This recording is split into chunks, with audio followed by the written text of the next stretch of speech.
Thank you for watching today's video. Today's video is sponsored and brought to you by G Fuel. Now, G Fuel's been sponsoring the channel for about a year now, and we are so happy to work with them yet again. For those of you who don't know, G Fuel is an energy formula you put in your water, or maybe even your milk, depending on the certain flavors that you can get. You shake it up, you drink it, it's really delicious. There is no sugar in it, there is caffeine, however.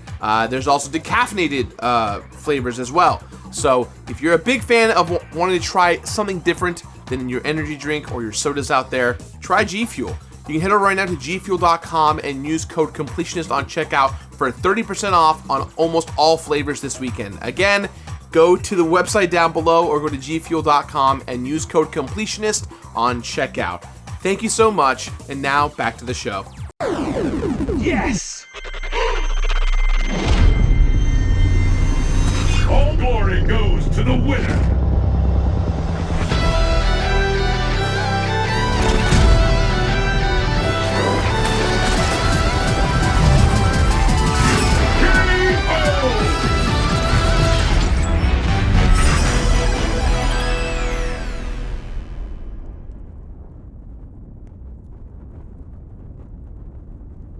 Hey everyone, and welcome back to another brand new episode of The Completionist, where we don't just beat the games, we complete them. Today, we're getting a little more on the handheld side when it comes to how we're doing things, because truth be told, that's kind of what I think about when I think about Psychonauts in general.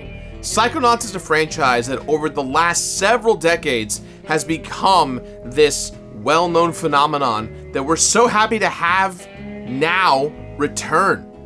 With that said, guys, I can't believe I'm going to say this. Today, I'm going to complete Psychonauts 2. Let's begin.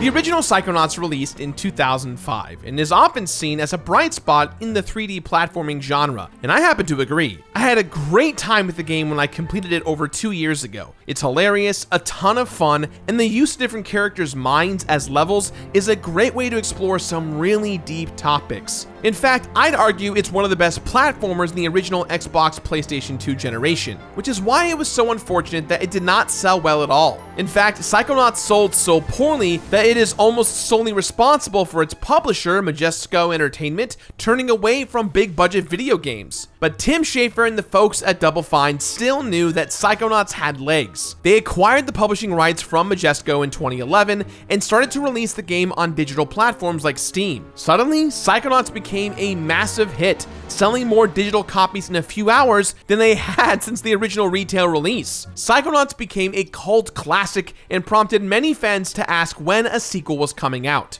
After successfully publishing several smaller games like Iron Brigade and Costume Quest, Schafer felt comfortable to begin working on Psychonauts 2. It was pitched to many different publishers, but all of them rejected the idea because it was too obscure, too weird, and the first game bombed at launch. So, Schafer adapted. Instead of looking for a single publisher, he looked for multiple different sources, including crowdfunding. At the 2015 Game Awards, Schafer announced that Psychonauts 2 was in development and was raising some of its money through Fig, a crowdfunding platform for video games founded by Bob Ippolito and former Double Fine COO Justin Bailey. Using Fig not only allowed Psychonauts 2 to reach out directly to the fans, but also let those fans earn a portion of the game's profits. And it worked. Psychonauts 2 raised over $3.8 million, and that meant that the development process had begun. People over at Double Fine got to work, releasing the Psychonauts VR game Rhombus of Ruin to serve as a bridge between the two games, and announcing an official release date of 2018. Only that didn't happen. At the 2018 Game Awards, a trailer was shown along with a new release date of 2019. Only that didn't happen either. Really, things were going pretty poorly behind the scenes. There were some legal issues and money was running low, and public opinion had turned a bit on Psychonauts 2. While Double Fine's actual development time was 5 years, it had been over a decade since the original game. A few outspoken critics were comparing it to Duke Nukem Forever, a colossal failure that spent 15 years in the dev cycle. Double Fine was even considering cutting the boss fights from the game in order to make sure that Psychonauts 2 released sooner rather than later. They needed more money and more time. Fortunately, and I can't believe I'm saying this, that's where Microsoft came in to save the day. Microsoft acquired Double Fine and made them part of the Xbox Game Studios family. This not only allowed Double Fine to pay back the Fig investors early, But Microsoft also said take as much time as you'd like and use the money as you needed. A major company swooping in to save a weird artistic game? That never happens. When this kind of thing happens to a game, things usually turn out poorly. It is very rare that a game, let alone a sequel, goes through this kind of adversity and this amount of delays and turns out just as good as the original. And Psychonauts 2 is not as good as the original Psychonauts. It's even better.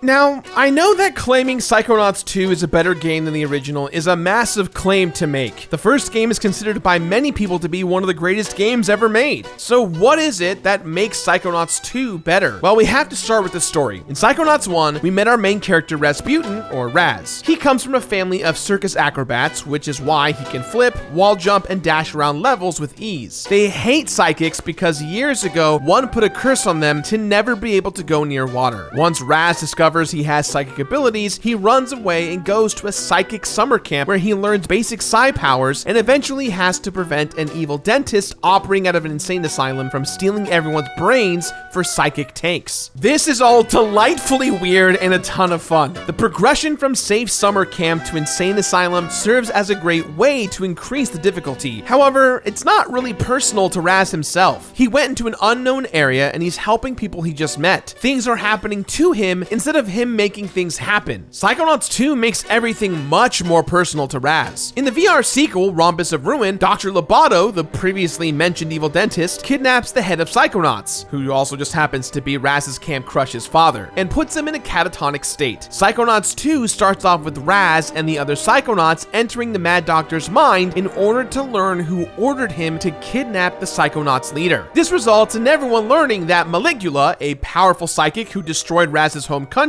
of Grulovia and nearly defeated the founders of the Psychonauts, known as the Psychic Six many years ago, may have returned. It's then up to Raz to find the Psychic Six and try to defeat Maligula again. So what is it that makes the journey so much more personal to Raz? Well, there's a lot more going on than just battling the big baddie at the end of the game. Upon thinking he became an official Psychonaut at the end of the first game, Raz learns that's not true when he arrives at the Mother Lobe, the Psychonauts HQ. He's just an intern. So now he has to prove himself all over again, which is great for me because the whole overworld is so much fun to explore. These are areas outside of the different mines where Raz can interact with a ton of characters and collect a ton of items. And while Whispering Rock and the Asylum were fun to explore in Psychonauts 1, I think these were executed way better in the sequel. First off, there is just so much more. There are 4 different areas to explore: the Mother Lobe, the Quarry, Green Needle Gulch, and the Questionable Area. Each of the 4 areas on their own feels as big as the summer camp in the original. There's plenty of room to platform and collect, which I'm going to have to do all of it anyways. Plus, they all have their own unique identities. The Mother Lobe looks shiny and futuristic, while Green Needle Gulch has more of a creepy air to it. I honestly spent so much time exploring the Mother Lobe that I almost forgot to go into the first actual level of the game. My favorite hub is the Questionable Area. This is based on every single campsite and roadside attraction you would see on a road trip through Middle America. Every single sentence and sign ends in a question mark and has a ton of tourist traps that are meant to take your money, like the Cave of Sasclops or the Funicular, an incredibly slow trolley that just takes you uphill. Also, this is where Raz's family is. That's right, the circus family that Raz ran away from has now set up their tent in the Questionable Area. His dad, passive-aggressive mom, sweet ancient grandma, and all 4 of his siblings are there, and they are pissed at him, and justifiably so. Wouldn't you be mad if your brother ran off to learn how to do the one thing that your whole family hates? So to be clear, Raz isn't trying to save the world. He also has to deal with his family. In fact, a lot of this game is about characters facing the consequences of previous actions, Raz included. In one of the mines Raz enters, he decides to alter the thought process of that character, and this creates a ton of problems, not just in the gameplay, but for Raz personally, changing how a person thinks, raises a lot of ethical questions that this 10-year-old boy never really thought about. It's moments like these that really made me connect with Raz. He's not just the character you control in a video game. He's a kid who's still learning and growing into a full adult. That's a lot to deal with, and I've been there. The other thing that had a big effect on me were the minds chosen for the levels. In Psychonauts 1, there were a ton of levels that were a feast for the eyes and completely mind-blowing. People are still talking about how great the Milkman Conspiracy and Lungfishopolis are, and I agree. They're visually stunning, and they all handle the mental health subject matter really well. But in Psychonauts 2, there is a much more cohesive theme amongst all of the minds. Each mind you enter has sequestered themselves from everyone else and doesn't ask for help.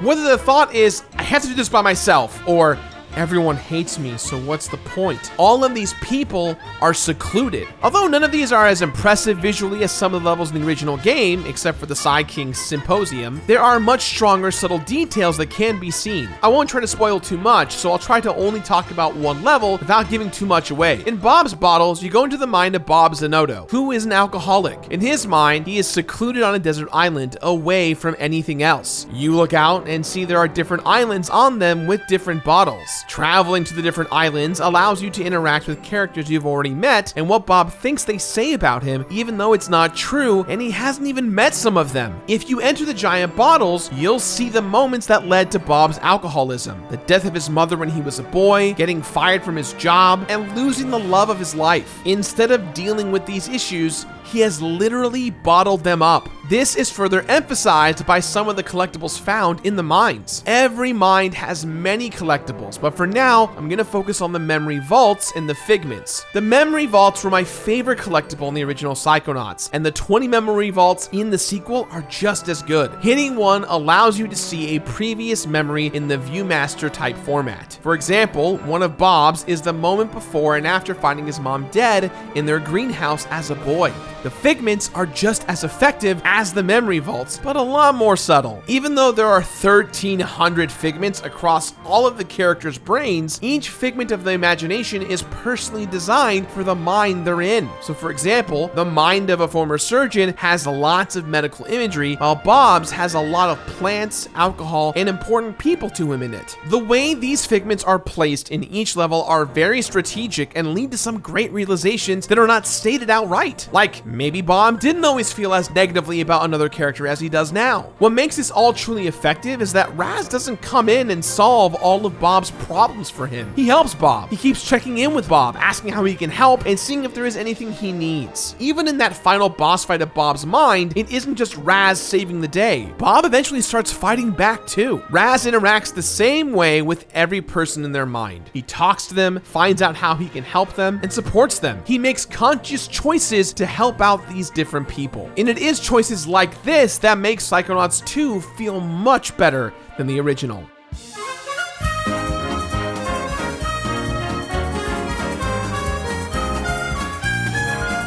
Improving on the story and presentation of the original game in the sequel seems like an impossible task, but the folks over at Double Fine did this. The real question was whether or not they could bring a 2000s era 3D platformer to the modern day. And in my opinion, as someone who loves 3D platformers, they completely knocked it out of the park. The first major improvement was with the Psi powers. Psi powers are different psychic abilities mapped to the triggers. Psi can use them for improved mobility, puzzle solving, and combat. And these 9 Psi powers are much better in Psychonauts 2. While a lot of them were cool in the original, not all of them were useful. Really, how many times did you actually end up using invisibility? Instead, Psychonauts 2 keeps the most important powers: the Psi Blast, Levitation, Telekinesis, Pyrokinesis, and Clairvoyance. They all remain largely the same except for a few tweaks. Levitation was nerfed quite a bit, giving you only a limited time to float when you jump. Also, there is no ammunition for the Psi Blast. Instead, you can have up to 5 shots that have a recharge time to them. But the biggest change happened with Pyrokinesis. Instead of just setting a target on fire, Raz emits a sphere of flame around him, which is a lot more unique and useful. In order to replace the shield, invisibility, and concussion grenades, Raz now has a time bubble, mental projection, and mental connection. The time bubble slows down platforms and obstacles for you to jump on. Mental projection summons a doodle version of you that you can then send to execute simple tasks. These are both fun and allow for some really creative platforming moments. My favorite of the 3 new powers has got to be the mental connection. With this power, you can use nearby stray thoughts to send Raz to different areas, almost like a grappling hook. This is a great way to really speed up level progression, especially when you're revisiting levels to collect missed items. But what really makes the powers better now than ever before is that they are all also very effective in combat. So in the original game, there were powers that I never really used because they were unnecessary. In Psychonauts 2, every power becomes a necessity because a lot of new enemies have specific weaknesses. These enemies are based on things that might actually happen in your mind, like doubt, regret, and judgment.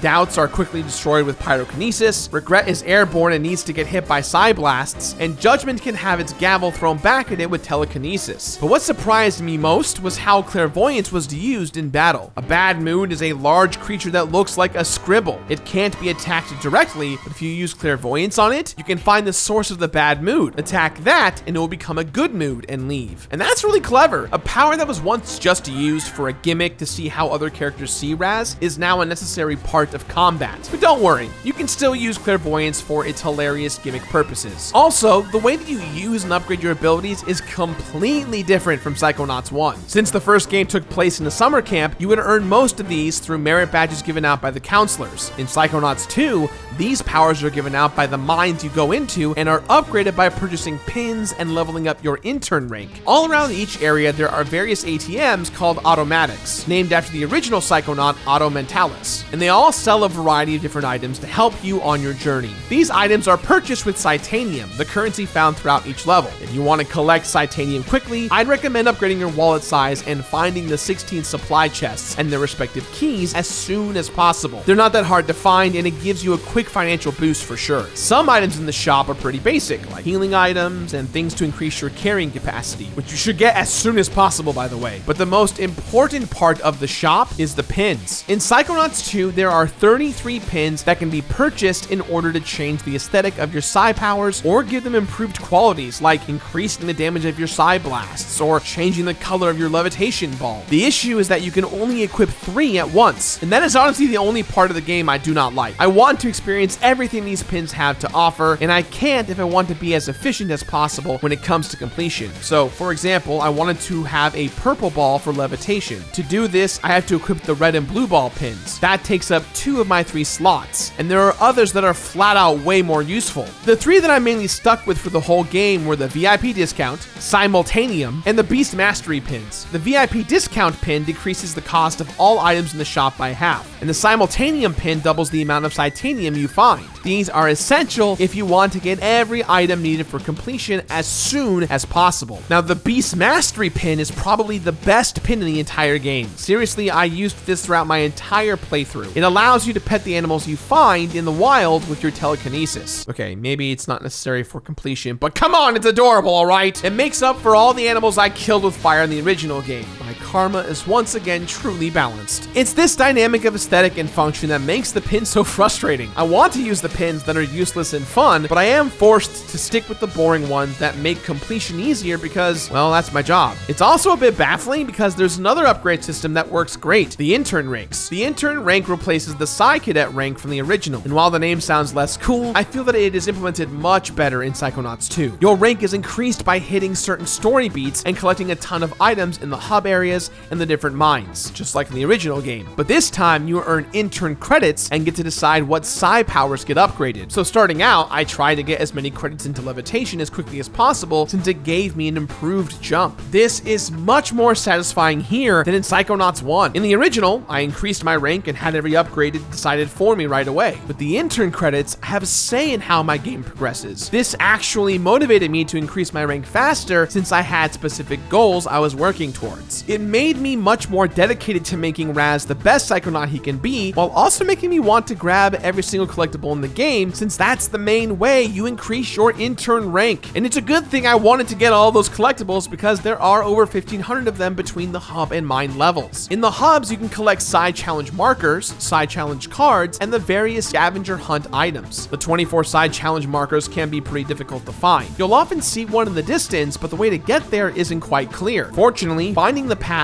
or figuring out which psi power is needed is a lot of fun and is always really satisfying. And finding the 99 side challenge cards is fun too. These are much more frequent and are much easier to find, but are still fun to run up and gather. However, they won't increase your rank by themselves. You'll need to combine them with the psi core to do that, which you can purchase at the automatic shops. The only difficult real-world collectible was the 16 scavenger hunt items, or Agent Foresight's mission critical asset request form, as one irritating intern likes to call it. These are incredibly difficult to find and require a massive attention to detail in order to collect them all. Here's a hint for one of them. For the astronaut's ice cream, look for the different colored monitors to the mother lobe's nerve center. You can figure it out from there. But even then, I was never too frustrated. These collectibles made me explore really cool areas that I wouldn't have discovered otherwise. And although I feel the same way about the collectibles in the mental world, there are a lot more to find. The most charming mental collectibles is the 45 pieces of emotional baggage. Throughout every mine, you'll find crying luggage, like a purse or a steamer trunk. If you bring them the correct luggage tag, they will joyfully reunite with a quick cutscene. Find all 5 in a person's brain and you'll go up a rank. And then there are the nuggets of wisdom. Every person in the world has some nuggets of wisdom to share with others. So naturally, it only makes sense that if you find one in Psychonauts 2, it'll increase your rank. There are only 29 nuggets throughout the game, and they really stand out, so they aren't that difficult to find. It's the same with the 22 half-a minds. These are literal halves of brains that dance around small areas. Unite them with another half a mind, and your health will increase by a brain. It's cute and not really that difficult. This, of course, brings us to the most daunting collectible, the figments. I already talked about how cool they are in regards to design in the previous section, but when it comes to collecting them, they are easily the only part of the game that genuinely frustrated me. There are a ton of figments in every single mine, ranging from 20 all the way up to 263. Collect 100 of them and you will go up a rank. And while this may seem like having this many makes them easier to find, it doesn't.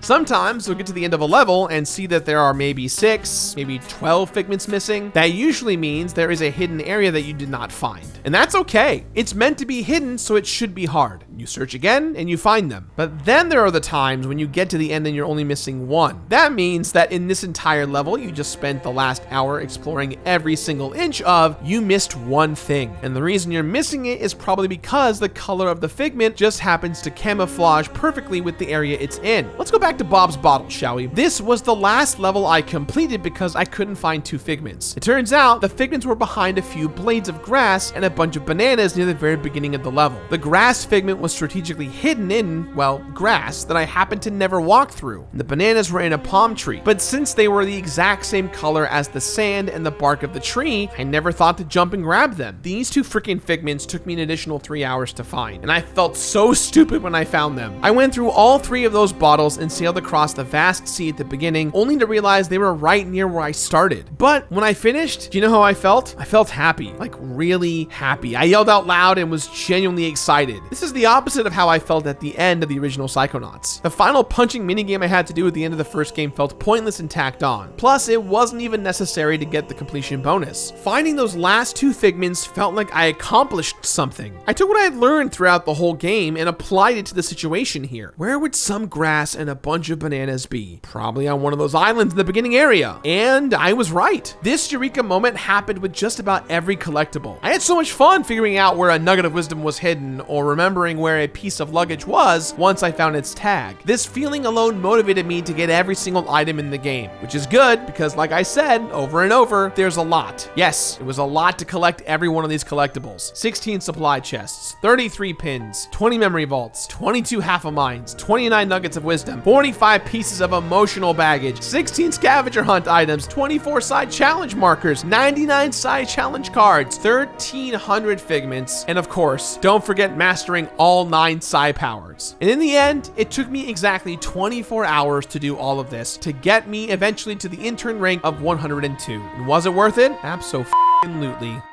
Hey, 'cause I got a Collecting every single item in Psychonauts 2 felt completely satisfying to me. At times, there was a bit of a struggle, but I was happy to get there because I saw the completion bonus early on. On the Psy Power upgrade page, you have to be a certain rank before you can get each upgrade, and there was one upgrade that was saved for when you get to that final rank. It allows you to continuously use all of your Psy powers without having to wait for the cooldown time. While I wish you'd be able to get this before battling the final boss, it is nice that this game does reward you with an actual completion bonus, which is good because the achievement for doing this never actually popped for me. I restarted the game, restarted the console, and even restarted my modem. So I'm probably going to have to recomplete this whole game again in order to get it. But in all honesty, I'm okay with that. That's because the real reward doesn't come from the completion bonus or the achievement. It comes with every single character interaction before and after I beat the final boss. It comes with the realization that even though you may have made some bad decisions in your past, you can still take responsibility for what you've done and take steps to improve yourself. This is a game that revolves around people caring about people, and Double Fine seems to be a company that really cares. They had mental health experts consult them on how to handle these deep and difficult to comprehend subject matters. They added a ton of accessibility options you can access anytime that make the game easy for anyone to pick up and play. There are even content warnings about all of the imagery you're about to see right at the beginning of the game in case it might be triggering. Double Fine is a company that doesn't just want to receive help, they want to help others as well. Psychonauts 2 is one of those rare instances where the original game, rather Psychonauts 1, fails in comparison to how good Psychonauts 2 is. And when I say fails in comparison, that's not to discredit Psychonauts 1. Psychonauts 1 is a brilliant game. Psychonauts 2, in my opinion, is even more. It's so great. It has a lot of heart, a lot of talent been put into this bad boy, and I'm just so excited that we all can finally enjoy it. Unfortunately for me, I did have the hiccup of not getting that last trophy because of a glitch. And that happens sometimes when you play new games, let alone complete them. You get to the end of that journey, you did your best, and sometimes things just don't want to work for you, and you have to wait for patches, which, when the patch does come, don't you worry. I will happily complete Psychonauts 2 again. So, with that in mind, guys, I give this game my completionist rating of complete it. Complete it!